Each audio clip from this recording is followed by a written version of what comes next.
Siswi SMP dihabisi teman sekelas karena tagih iuran. Jasad juga dinodai, ibu pilu kuak pamit terakhir. Kasus pembunuhan siswi SMP di Mojokerto terungkap.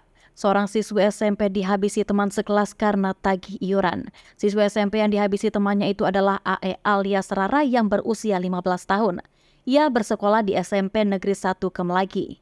Sebelumnya, siswi kelas 9 ini dikabarkan hilang sebulan lalu pada Senin 15 Mei 2023. Namun kemudian jasadnya ditemukan dalam kondisi terbungkus karung putih di parit persis di bawah perlintasan kereta api Dusun Karangngoco, Desa Mojoranu, Kecamatan Soko sekitar pukul 00.30 waktu Indonesia Barat dini hari pada Selasa 13 Juni 2023. Sedangkan dua pelaku yang diduga menghabisi nyawa korban yakni AB dan AD atau NA ditangkap di rumahnya pada Senin 12 Juni sekitar pukul 16 waktu Indonesia Barat. Dari informasi yang dihimpun, kedua pelaku diduga melakukan pembunuhan pada malam saat korban dikabarkan menghilang seusai pamit pergi ke pasar malam. Kasat Reskrim Polres Mojokerto Kota, AKP Bambang Trisutrisno menjelaskan, pelaku membuang jasad korban yang lokasinya jauh dari pemukiman. Kita menangkap pelaku sore itu dan ada info jika jasad korban sengaja dibuang dibungkus karung di parit dekat rel kereta api. Kejadian pembunuhan itu sejak korban dikabarkan menghilang. Jelasnya pada Selasa 13 Juni 2023. Tim forensik Polda Jatim saat ini melakukan otopsi terhadap jasad korban di kamar jenazah RSUD Dr. Wahidin Sudirohusodo, Kota Mojokerto. Hasil otopsi ini diperlukan untuk memastikan penyebab korban meninggal karena dihabisi nyawanya. Sementara itu, dari informasi yang dihimpun, orang tua korban Atok Utomo saat ditemui pada Kamis 18 Mei lalu mengaku anak sulungnya pamit ke ibunya pergi ke pasar malam, mengendarai Honda Beat warna biru bernomor polisi S2855TL pada Senin 15 Mei sekitar pukul 18.45 waktu Indonesia Barat. Pihak keluarga, Yulia, ibu korban sempat menghubungi Rara melalui WhatsApp. Saat itu korban mengabarkan bermain bersama teman sekolahnya sekitar pukul 19 waktu Indonesia Barat. Namun setelah keluarga menghubungi kembali, korban tidak merespon dan handphone tidak aktif. Pihak keluarga melaporkan hilangnya korban dan juga menghubungi pihak sekolah. Namun Rara tidak kunjung pulang hingga korban ditemukan dalam kondisi sudah meninggal dunia.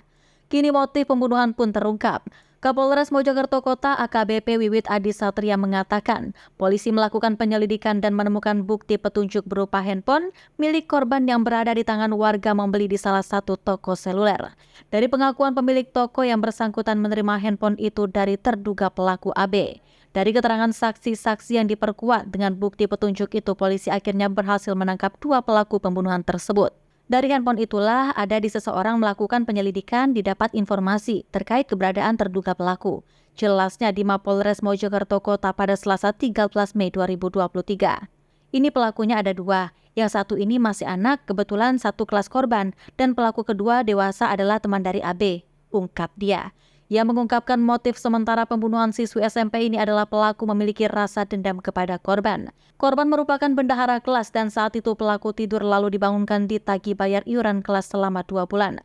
Pelaku sempat menjual handphone milik korban senilai 1 juta rupiah dan hasilnya dibagi dua.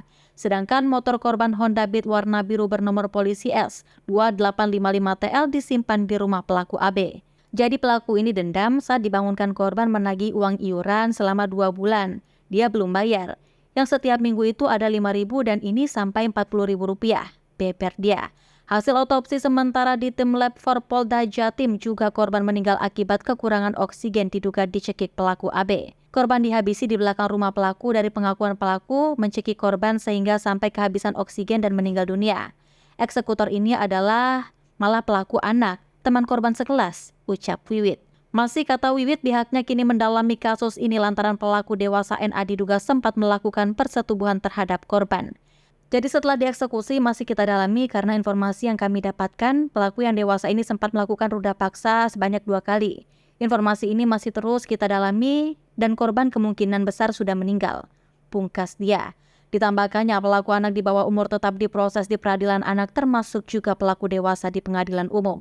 Sementara keduanya dijerat pasal 340 KUHP, 338 KUHP Junto pasal 80 ayat 3 Undang-Undang Perlindungan Anak pasal 365.